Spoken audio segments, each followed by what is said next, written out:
Hi friends, good morning అండి. రక్త సంబంధికులే నమ్మకోకుండా స్నేహం అనేదాన్ని నమ్మి, స్నేహాన్ని నమ్మి ఎంతోమంది ఫ్రెండ్స్ కుటుంబాలు కోల్పోయిన వాళ్ళు ఉన్నారు. రక్త సంబంధికులను దూరం పెట్టి కన్న తల్లిదండ్రులకు చెప్పుకోలేని బాధలో వేదనంతా కూడా ఫ్రెండ్స్ అని స్నేహితులని చెప్పుకొని అవమానాలు అయిపోయిన వాళ్ళు ఎంతమంది ఉంటారండి. ఒక్కసారి అర్థం చేసుకునండి. స్నేహితుడిని నమ్మి పైకి వచ్చిన వాళ్ళు ఉన్నారు, స్నేహితుడిని నమ్మి కుటుంబాలు కట్టుకున్న వాళ్ళు ఉన్నారు, స్నేహితులను నమ్మి కుటుంబాలని దూరం చేసుకున్న వాళ్ళు ఉన్నారు. ఎవరు మంచో ఎవరు చెడు, ఎవరు న్యాయము ఎవరు మోసగాళ్ళు తెలుసుకోయేకరికి చివరి వరకు ఎదురు చూడాలి అంటే ఫ్రెండ్స్, ఓపిక ప్రతి మనిషికి కూడా సహనాన్ని నేర్పాలి. ఓపిక ప్రతి మనిషికి కూడా ఫ్రెండ్స్ విజయాన్నే ఇవ్వాలి. ఏ స్నేహంలో కూడా అది కలిస్తాం ఎప్పుడైతే కలుస్తుందో, స్వార్థం ఎప్పుడైతే నింపుకుంటున్నారో, మీ బంధాలకప్పుడే మీకు మీరే మీ జీవితాలని పాడు చేసుకున్నట్టు, మీ బంధాలను మీరే చేతులారా అన్యాయం చేసుకుంటున్నట్టు. అక్రమమైన ఆలోచనలు, స్వార్థమైన నిర్ణయాలు తీసుకునేటప్పుడు ఫ్రెండ్స్, స్నేహం అనే ముసుగులో దగ్గరయ్యి, స్నేహం అనే ముసుగులో భర్తకు భార్య, భార్యకు భర్త ఒకరినొకరు మోసం చేసుకునే స్థితికి మూడో వ్యక్తి ప్రవేశించినప్పుడే మొదలవుతూ ఉంటుందని ప్రతి ఒక్కరు కూడా తెలుసుకుని ఫ్రెండ్స్.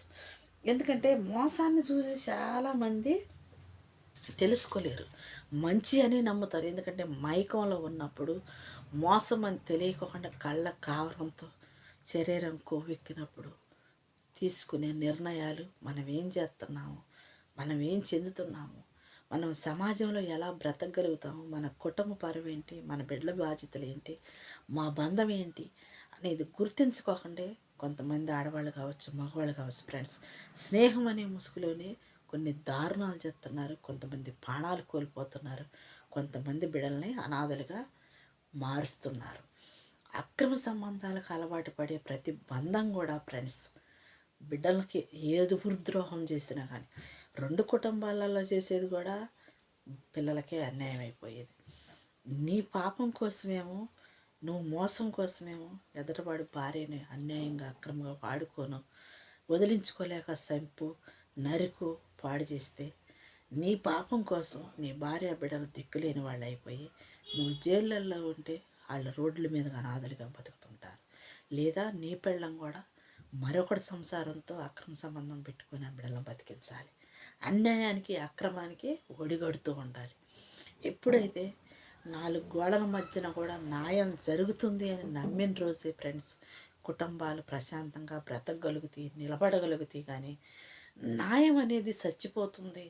ఒంటరితనానికి ఎప్పుడైతే ఆడవాళ్ళు కానీ మగవాళ్ళు కానీ అలవాటు పడి స్వార్థంతో ఒకరికొకరు గూడు కట్టుకొని మనశ్శాంతి లేకుండా అనుమానాలతో అవమానాలతో కొట్టుకులాడి అన్యాయంగా ప్రాణాలు కోల్పోయేది కొంతమంది అయితే, కొంతమంది నిజాన్ని తెలుసుకోలేక, న్యాయాన్ని గుర్తించలేక నిజమైన స్నేహితులకు ద్రోహం చేసుకుంటూ తన కుటుంబాలు కూడా తన గుర్తులేనంత గుడ్డితనంతో, మూర్ఖత్వంతో, అహంకారంతోనూ గౌరవంతోనూ తప్పుడు నిర్ణయాలతో ఫ్రెండ్స్ భార్య బిడ్డలు రోడ్డుకు వదిలేసేవాళ్ళు ఉంటారు.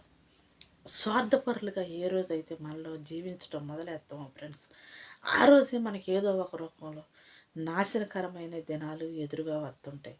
నువ్వెంత మంచివాడివైనా కావచ్చు, నువ్వు 10 మందికి సాయం చేసేవాడి కావచ్చు, ఒక సమాజానికి న్యాయం చేసే వ్యక్తిగా ఉండొచ్చు. ఒక ఆడదానికి అన్యాయం చేసినప్పుడు, ఒక కుటుంబంపై నిన్ను నమ్మిన కుటుంబానికి నువ్వు అన్యాయం చేసేటప్పుడు ప్రతి ఒక్కరు కూడా తెలుసుకోండి ఫ్రెండ్స్, మనం మంచి చేస్తున్నావా చెడు చేస్తున్నావా, మన వల్ల ఎవరు నట్టపోతున్నారు. తెలియక చేసే తప్పుల్ని ఎవరైనా కనీసం భగవంతుడైనా క్షమిస్తాడు. తెలిసి చేసే తప్పుల్ని ఆఖరికి మానవులే క్షమించరు.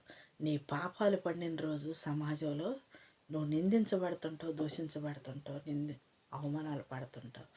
నిన్ను 10 మంది కూడా అసహించుకునే విధంగా నువ్వు దిగజారిపోయేలాగా నువ్వు చేసుకోమాకండి ఫ్రెండ్స్. ఎప్పుడు కూడా మనకు తప్పుగా మన కళ్ళల్లోకి, మన మనసులోకి మన స్వార్థం అయితే నింపుకుంటున్నాము, ఆ రోజే మీ నిర్ణయాల్లో అప్పుడే నీ కుటుంబం 10 మందిలో పడితే పరువు కొర నుంచి, ఇలువ కొర నుంచి, నీ రక్తం పంచుకొని పుట్టిన బిడ్డల కొర నుంచి ఆలోచించండి. కొంతమంది నీచులు ఉంటారు, వయసు మీద పడ్డ 60-70 ఏళ్ళు వచ్చిన ఒక ఆడదాన్ని అడ్డు పెట్టుకుని బతికే ముండలో కన్న తండ్రిగా పిల్లకి అండగా ఉండలేరు. కట్టుకున్న భార్యకి భర్తగా నిలబడలేరు. అవసరానికి వాడుకొని వదిలేసి ఆడవాళ్ళకి దేవుడిలాగా కనపడుతుంటారు. అలాంటి నీచుల్ని ఏ రోజు కూడా నమ్మమాకండి ఫ్రెండ్స్. ఒక ఆడది ఒక మగవాడిని మోసం చేస్తుందంటే దాని అవసరం కోసమే.